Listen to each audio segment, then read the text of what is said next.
Matthew chapter 16. When Jesus came to the region of Caesarea Philippi, he asked his disciples, "Who do people say the Son of Man is?" They replied, "Some say John the Baptist, others say Elijah, and still others Jeremiah or one of the prophets." "But what about you?" he asked. "Who do you say I am?" Simon Peter answered, "You are the Messiah, the Son of the living God." Jesus replied, "Blessed are you, Simon, son of Jonah, for this was not revealed to you by flesh and blood, but by my Father in heaven. And I tell you that you are Peter, and on this rock I will build my church, and the gates of Hades will not overcome it. I will give you the keys of the kingdom of heaven.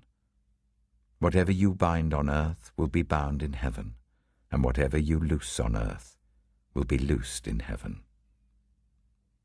Then he ordered his disciples not to tell anyone that he was the Messiah.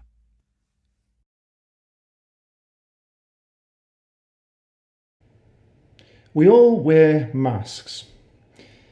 In the various parts of our lives, we present different faces to the world. Often it's a type of self-preservation. We want to be liked, valued, respected, or feared.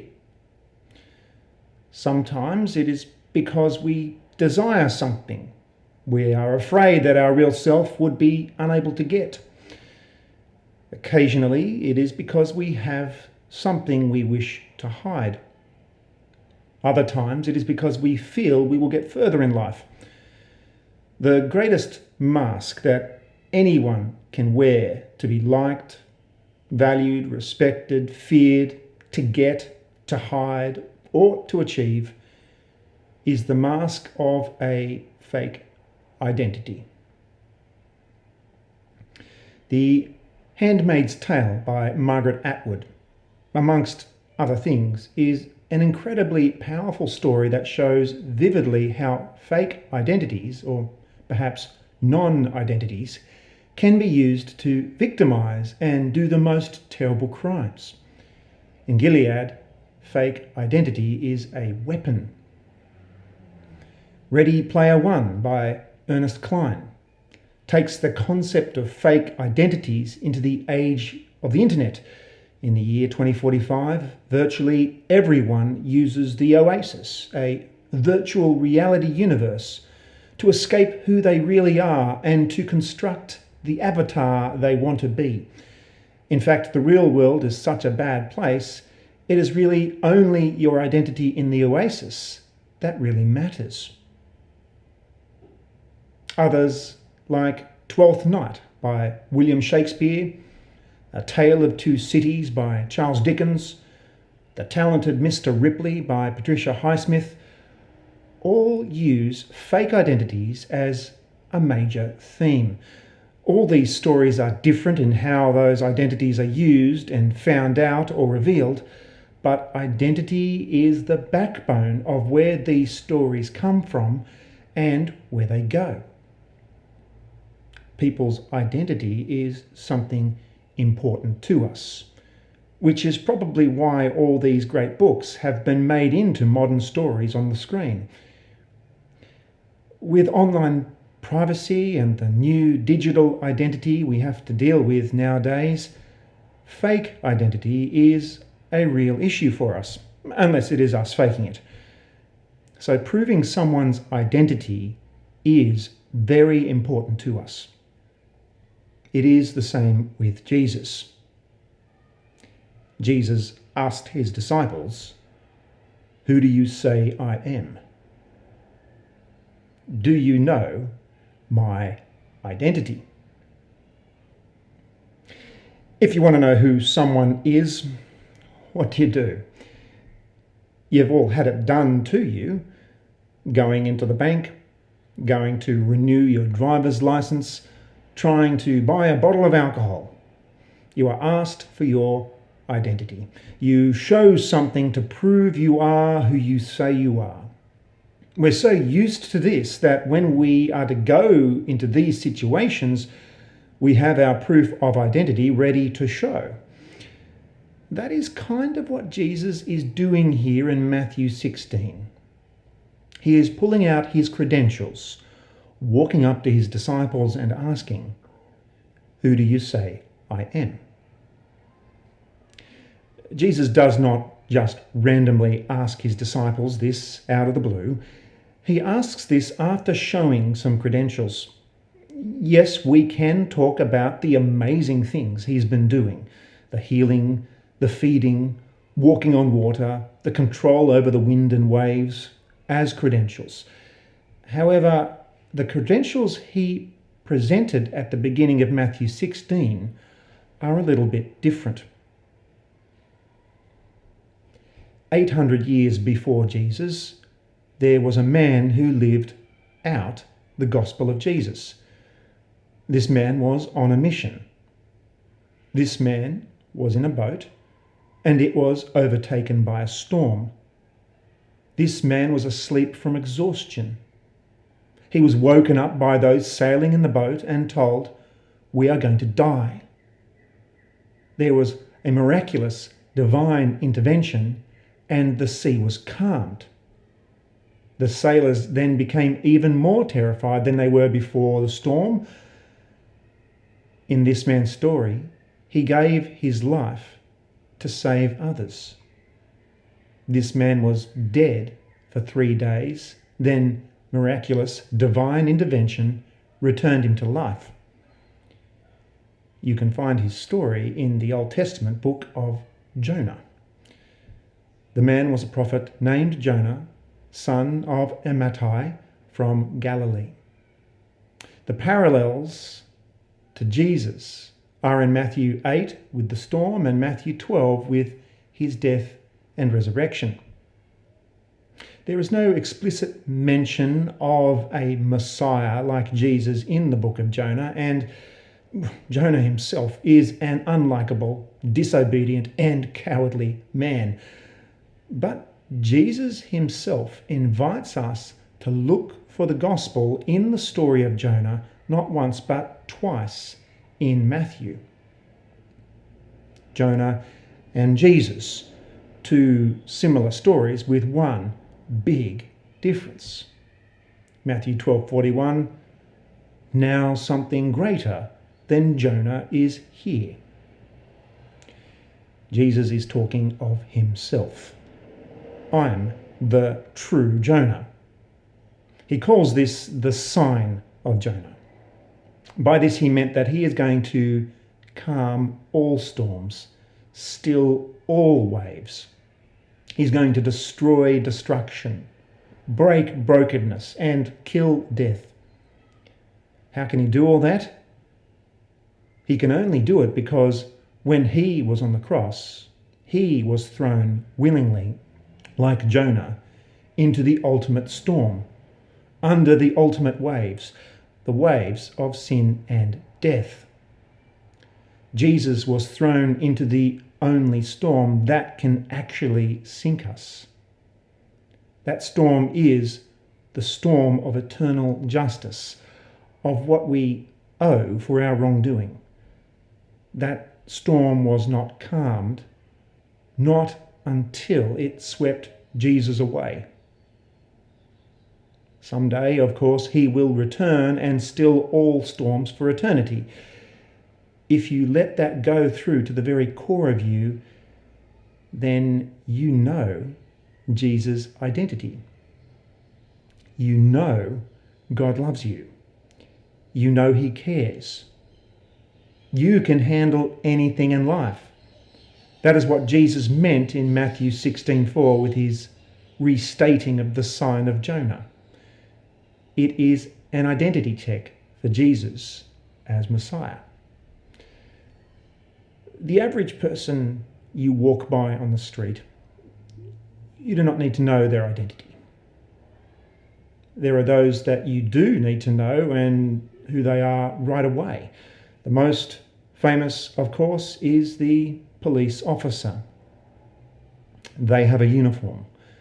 They have an ID number. They have what they need to show who they are. So in Matthew 16:1, the Pharisees and Sadducees came to Jesus and tested him by asking him to show them a sign from heaven. This is like walking up to a police officer and asking them to prove who they are by pulling out their gun and shooting someone. You just do not go up to God's chosen king and demand a sign. Because of this, we see one of the famous miracles that Jesus did not do. He did nothing. This showed them something. They asked for ID, and Jesus told them he is the fulfillment of the sign of Jonah. That is all the identification they need. The most famous miracle that Jesus did not do was Matthew 27:40, the fulfilling of the sign of Jonah. To Jesus on the cross, people said, "You who are going to destroy the temple and build it in 3 days, save yourself. Come down from the cross if you are the Son of God." He did nothing and fulfilled his identity. In Matthew 16:13, where I started today, Jesus turns up the identity theme.